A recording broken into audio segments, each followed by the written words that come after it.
Okay. Well, I thought since Miss Cameron was reading the book in her favourite reading chair last time, I would read this time in my favourite reading chair. So a comfy red chair with a fire lit. Oh, thanks Miss Cameron. Okay. So, Chapter 8. A meeting in the woods. Days passed, maybe weeks. The cold became more intense. The children had to force themselves to leave the shelter of the barn at all. Wordless, they walked with their sleeping blankets wrapped around them, doing the task they'd set themselves, and still they were cold. At night, they clung to each other for warmth. Dan cried a lot these days, and even Tessa's spirits were down. And the ground under Cloudy's feet was as hard as iron. There was no feeling for her there. They brought her into the pen and pushed the biggest logs against the side of it to lean against the barn wall, making a kind of sloping roof. Dan had the task of bringing straw from the barn out for her. It was Dan, then, who made the find. He came rushing out to the pen with his news. "Tessa, Kathy, come quick. The barn is full of sheep." Sheep? Catherine believed him, because it was at this time of year surely that Clem would drive his flocks down from the upper moorland to give them winter shelter. She marvelled that they hadn't seen the shepherd before now. "Well, quick then, before they eat our beds." The two girls ran into the barn laughing and stopped short at the door. "Where then? There's no sheep here." "Dan, not a ewe to be seen." "Not live ones," he explained. "Dead sheep." "Where in the name of goodness?"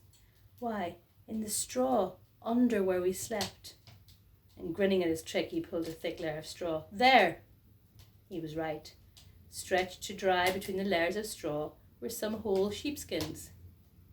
"But I don't know how they got there." "Clem will have put them there, ready to sell at market." Catherine picked one up, shook the straw from it, and draped it round her shoulders. She hugged its warmth to her body. "Must we wear them?" Tessa asked. "They smell." "Aye, and so does tha." Excuse me. "Of course we must wear them. They're warmer than those blue cloaks Mother was making for us. Look, each one to keep the frost from our bones, and we can cut the other to make leggings." "We'll look like sheep ourselves," said Dan. "Clem will drive us down the hill when he sees us here." And that was a new task for them. They spread the spare skin on the floor and dragged their knife across it, tearing it then into rough shapes to tie round their feet and hands. When Tessa dressed Dan up in his, he charged round the barn on all fours like a young lamb, proud of the find he had made, and pleased with himself for making his sisters laugh again, and warm at last, for the first time for weeks. "But won't Clem mind?" Tessa worried. "We shouldn't really cut these up without asking him." "If he came here, he would give them to us," Catherine promised her. They took her word for it and revelled in the warmth the skins gave them day and night. They were ready then for the day when the snows came.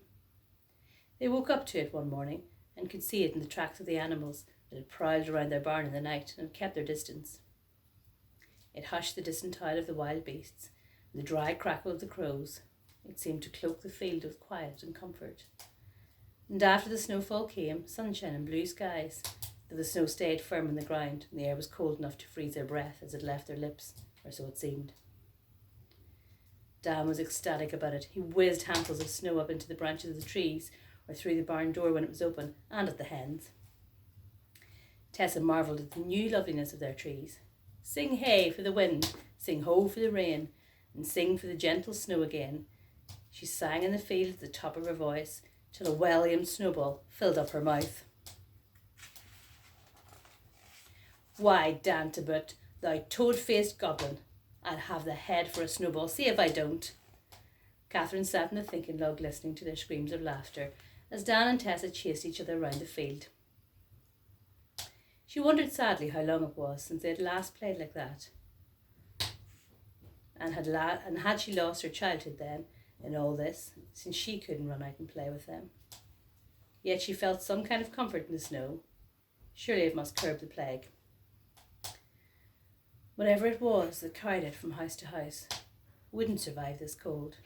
She was much happier too about their survival, especially now that they had warmth of the sheepskins on their backs and round their feet. They had plenty of apples and nuts to feed on, and some salt beef, though they hated the sight of that now.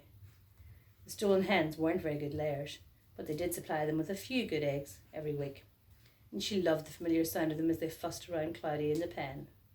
And if Cloudy's milk was thin these days, she was warm and comfortable to lean against, and she smelt wonderfully of home. They had found a way of building up their hearth and cooking stones, so now that the air was dry instead of damp, they could make fires again and cook thick broths of barley and vegetables to warm themselves with before they went out collecting sticks. "'Tis not so bad this," she thought. "Here, Kath, some milk." Surprised, she looked up to see Dan's hand pushing a bowl through the door. It was brimful. As she went over to pick it up, she saw that it was full of snow, not milk, and when she ran to throw it out at Dan, she was met with a barrage of snowballs from both sides. "Right," she shouted, scooping up snow as fast as she could and forming it ready. "I'll get thee, and when I do, they'll have snow in the mouths and down the necks and red inside the new sheepskin leggings and all." And shrieking with laughter, the three raced round the barn and pelted each other. "Catch, catch, catch me if they can." Tessa was the one who was being chased. She broke away from the others and raced across the stretch of moor between the field and the woods, and, elated, continued running until she was further into the woods than she had ever been before. She leaned against a tree to get her breath back and saw a brown, unfamiliar shape lying in the patchy snow. It was a rabbit, dead, stretched and still, and as she went up to have a closer look at it, she saw that it had its leg caught in a broken trap. "Poor thing," she said, and bent down to see if she could release it, though it was too late to save it. She heard a steady scrunching of feet, and, thinking it was Dan or Catherine come to find her, stood up to shout to them about the rabbit. But then the scruncher started to whistle, a jaunty grown-up whistle, and it was so long now since Tessa had seen another soul that she followed her first instinct, which was to duck out of sight behind a holly bush. She peered through the branches, curious and alarmed. And there's a picture here showing them playing in the snow, having fun pelting each other with snowballs. The whistling scruncher, then, was a young man of about 20. She recognised him as a carpenter from the village. Dick, was it? Francis? Curiously, she'd forgotten his name, though she could remember that he had made carts for her father, and that he was the best dancer in the street. He made chairs too, she thought, and sold them to people in Sheffield sometimes. Surely she would remember his name. He was carrying a net over his shoulder.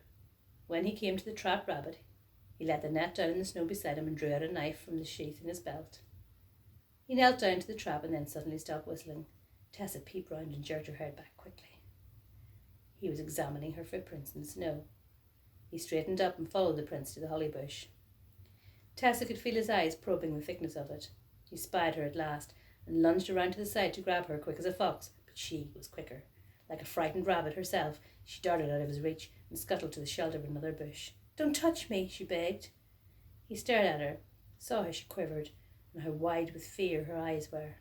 He dropped his hands to his sides and squatted down on his haunches, as though to show her that he meant her no harm. "What's the name, child?" "Tessa Tibbut. And I know thee, Dick Mossop, as made our carts." "Tess Tibbut, is that right?" He looked in disbelief at her matted hair, her dress torn and undarned, the unwashed sheepskin round her back and on her feet, her face thin and pale and streaked with dirt. "I wouldn't have known thee, Tess. But then I thought tha'd gone months since. Died. I thought all the Tibbut children had died." "I'm with Catherine and Dan in the shepherd's barn." Dick whistled sharply, narrowing his eyes, as though he still couldn't tell whether he really saw Tessa Tibbut or not. "In the Topfield barn, they says, and without the mother and father. My grandma was ill. They couldn't come with us. I haven't seen my mother since before the snow. I haven't seen my father since...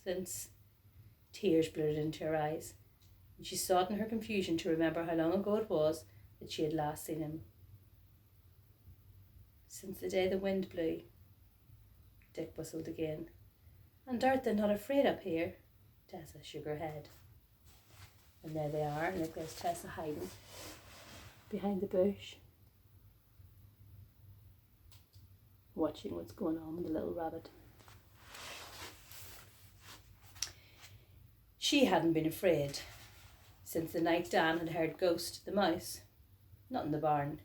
She had been afraid by the river when Mistress Hoggs had turned on them, and she had been afraid just now when Dick had come. But the barn was home. Not afeared, but cold at times, and hungry. Aye, we're all hungry in the village too, Dick told her. I can't go into Sheffield to sell my chairs. No money, any of us. Nowhere to buy food, and the crops are running out. That's why I'm trapping rabbits, look. He went back to the rabbit and eased it out of its trap while she watched. But here, take it. And he thrust it towards her. Cook it and eat it. She shrank away in horror. Nay, 'tis only just dead. And besides, she remembered, I mustn't touch it after thee. His first instinct was to fling the gift of the rabbit onto the ground. He turned to her, angry enough to shake her. Like Maggie Hoggs, he resented the fact that the Tibbet children had escaped into the hills. Why them, when his own little sister was sick with the fever at home? And yet he knew that if he could have spared his sister in just this way, he would have done. And indeed, he told himself, why should the Tibbet children suffer so, just because so many other children were lying sick and dying? So he turned his anger away from Tessa and onto the rabbit. Watch me, he told her. He slit its fur and peeled away the tucked legs and slid the small shiny body out of the fur. He tossed the fur aside like a rag. He looked up at Tessa, who was absorbed. She sensed his anger but didn't understand it, yet she was fascinated by his task. Well, and could they do that, does thou think? He was gentle now. She nodded, scared. I think so. Good. He stood up and put the skinned rabbit in his net. That's how to get a rabbit ready for cooking. That's to get the middle of it out next, and I dare say they could manage that and all. Could they? Yes, she whispered. Then I'll show thee where there's another rabbit trapped. Don't fret. I've not touched it, and I don't intend to. He strode off further up the hill, with Tessa running to keep up with him. When they came to the second trap, he jerked his head towards it. If they can hack that rabbit out, 'tis thine. And watch the fingers now. Then take it back to the barn and skin it just as I've shown thee, and gut it, and they'll get a fine broth from it. Does thou hear me? He knelt down a bit away from the trap and watched her while she worked the rabbit free. Her hands were shaken both in fear of him and of touching the dead rabbit, but she daren't refuse. Besides, she could almost smell rabbit broth on the frosty air. He told her how to set the trap again. Well now, said Dick, gentle again, and thinking how like his little sister she was. This trap is for thee, and any rabbit thou finds in it is thine from now on. I'll not touch it. Thanks, Dick Mossop. The rabbit hung from her grasp. She wanted to run away now, but... Dick, she asked, hast thou seen my mother and father? Are they well? He was looking at his feet, and not at her. That I cannot tell thee. 'Tis the truth. Nobody leaves their houses now. I see no one. It seems that every house has someone sick in it. Nobody visits for fear of taking and catching. I don't know, and that's the truth. She moved away from him, sick to the heart. But Tess, I've not heard anything bad about them. When there's real bad news, thou knows. Usually the word gets around somehow. His words were as clumsy as wild pigs, he thought. But give me a message for them, and I'll take it to their cottage. I'll write it on a slate by their door, so they'll be sure to find it. Oh, yes. She searched her mind for something to tell them, that they would want to know. There was so much, and so little. Well, what message shall I tell them? Tell them that Dan hurt his knee, but that 'tis better now. Dick smiled. I'll tell them that. And shall I tell them I gave thee a rabbit to cook? Yes, please. And tell them we have sheepskins to keep us warm. And if they leave a message out for thee, Tess, I'll bring it up. I shall come here tomorrow then, to see thee. Do that. And off she ran with the rabbit, light now in her hand, and her thoughts happy with the news she had for Catherine. Dick watched her go, and then went back down to the village, wondering how he was going to tell his mother that he had only one rabbit for them instead of two. But it was a house of sickness that he went home to, and though Tessa came back to that spot in the woods for many days to come, she never saw the young carpenter Dick Mossop again. Okay, over to you, Miss Price.